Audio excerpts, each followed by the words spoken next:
থামুন থামুন। এই কে রে তুই? মাহি, তুমি টাকার জন্য আমাদের এতদিনের ভালোবাসাকে ভুলে একটা বুড়ো লোককে বিয়ে করলে। দুনিয়ায় টাকাই সবকিছু অন্তর, এই চলো। মাহি, এসো মাহি।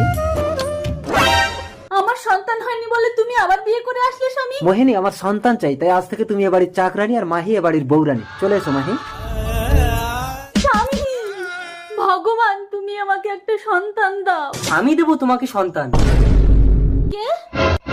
আমি অন্তর। তোমার একটা সন্তান হয়নি বলে তোমার স্বামী এই গরিবের ভালোবাসাকে ছিনিয়ে নিয়েছে। পেটে বালিশ ঢুকিয়ে নকল পেট বানিয়ে তোমার স্বামীকে গিয়ে বলো তোমার পেটে বাচ্চা। তারপর কমাস পর সন্তান না হলে তখন? প্লিজ দিদি, তুমি যদি এই নাটকটা করো তাহলে তোমার স্বামী আমার মাহিকে ফিরিয়ে দেবে। ঠিক আছে দিদি, যখন বলেছিস তোর জন্য আমি মরতেও রাজি রে। এ কি মোহিনী, হঠাৎ করে তোমার গর্ভে সন্তান এলো কি করে? ভগবান আমার দুঃখ দেখে আমার গর্ভে সন্তান দিয়েছে স্বামী। এতদিন পর যখন দয়া করে